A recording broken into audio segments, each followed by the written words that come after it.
Russia-Ukraine Live News, U.S. to limit rocket systems for Ukraine. Announcement comes after Moscow warned any supply of long-range weaponry would mark unacceptable escalation. Zelensky urges EU to end quarrels, adopt sanctions.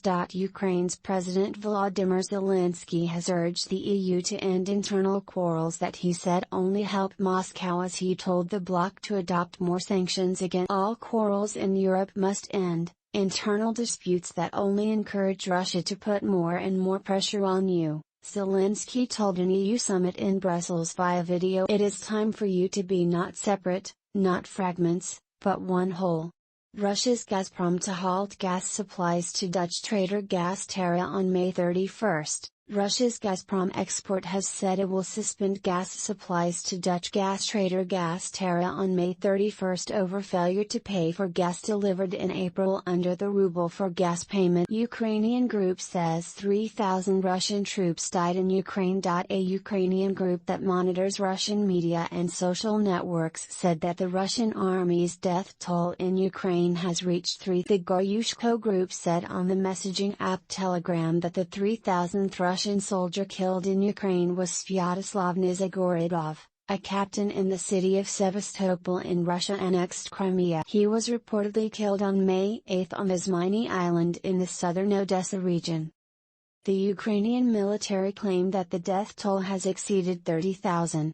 While Russia's most recent number, which it released in late March, placed the toll at 1,300. Ukraine fed up with separate models for its EU integration. Ukraine was fed up with special solutions and separate models for its integration into the European Union, the country's foreign minister Dmytro Kuleba. We need a clear legal affirmation that Ukraine is a part of the European integration project, and such an affirmation would be the granting of candidate status, he said, speaking after a meeting with his French counterpart Catherine Colonna. Dutch gas trader GasTerra says its Gazprom deliveries to end. Dutch company GasTerra says that from Tuesday it will no longer receive gas from Russia's Gazprom after refusing to agree to Moscow's demands for payment in. GasTerra, which buys and trades gas on behalf of the Dutch government, said it had contracted elsewhere for the 2 billion cubic meters, BCM, of gas it had expected to receive from Gazprom through October. It added the system that Russia had demanded,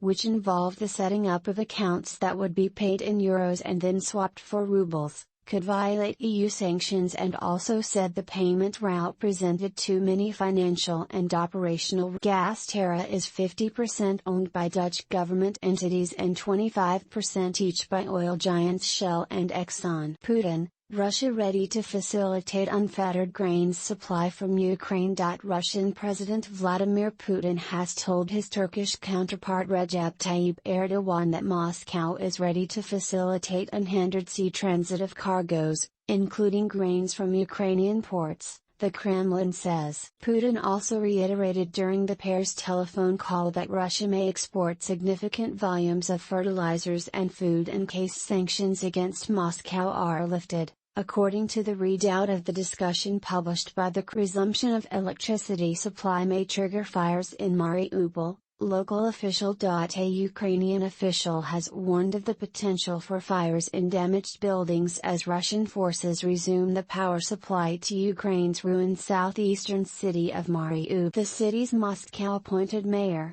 Konstantin Ivashchenko, said on Sunday that the electricity supply will be resumed in the city after Russia claimed complete control of it following months of bombardment. But Petro Andriushchenko, a local official who fled to Ukrainian-held territory amid Moscow's offensive, warned that the resumption may spark fires throughout the city because the wiring in thousands of buildings has been damaged by Russia. Don't start electricity before a full check. Don't endanger yourself, your life and the remnants of your property because of the actions of shoulder-headed occupants, he wrote using a pejorative. Macron confirms French journalist killed in Ukraine. French President Emmanuel Macron has confirmed a French journalist has been killed while working in Ukraine. Frederick Leclerc-Imhoff was in Ukraine to show the reality of war. On board a humanitarian bus with civilians forced to flee to escape Russian bombings, He was mortally wounded, Macron wrote. Local Kim Hoff's employer French TV channel BFM TV also confirmed he had been killed. France's new foreign minister Catherine Colonna called for an investigation into his death to be carried out as soon as possible. Turkey can help in Russia-Ukraine observation mechanism, Erdogan tells Putin. Erdogan has told Putin that Ankara is ready to take on a role in an observation mechanism between Moscow, Kyiv and the United Nations, if an agreement is reached. Erdogan's office said he had told Putin during the pair's talks by phone that peace needs to be established as soon as possible and confidence-building steps need to be taken on the conflict. Russia's Medvedev calls U.S. announcement on rocket systems rational. Russian Security Council Deputy Chairman Dmitry Medvedev has welcomed Washington's decision not to send Ukraine rocket systems that could reach into Russia, calling them Hungary's Orban says there is still no EU compromise on Russian oil embargo. The EU's latest proposal for sanctions against Russia that would include a ban on seaborne oil imports would be a good solution, but there is no compromise yet on the issue, Hungarian Prime Minister Viktor Orban told reporters ahead of the EU leaders' summit in Brussels that Hungary also needed guarantees that it could purchase oil by sea if Russian oil shipments stopped coming via the Druzhba pipeline. What is a problem for us, and why we have to fight today, is that if something happens to the Russian oil coming by pipeline, if there is no oil coming, then we should have the right for purchases by sea, Orban said. This is the guarantee we need. Melitopol mayor says 2 people wounded in city center explosion. Pro-Russian authorities in the city of Melitopol, in southern Ukraine, say that 2 civilians have been wounded by an explosion that they blame on Ukraine. Heina Danilchenko, who was appointed mayor of Melitopol after its takeover by Russian troops early in the war, said the 2 individuals affected were local volunteers involved in the delivery of humanitarian assistance to city residents.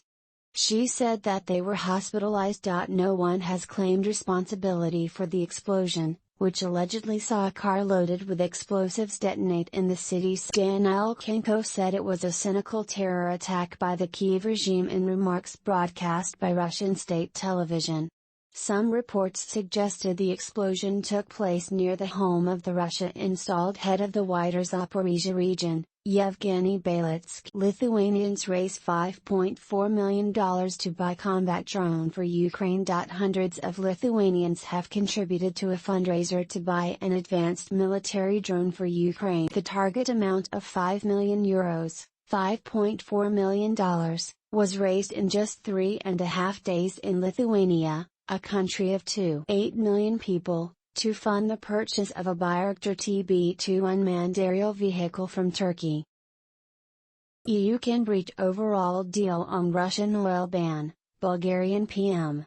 EU member states should be able to reach an agreement on an import ban for Russian oil under certain conditions on Monday, Bulgaria's Prime Minister has said, several hours before the start of the summit. I think it will pass with certain derogations, Kirill Petkov said about the bloc's proposed embargo on Russian oil imports.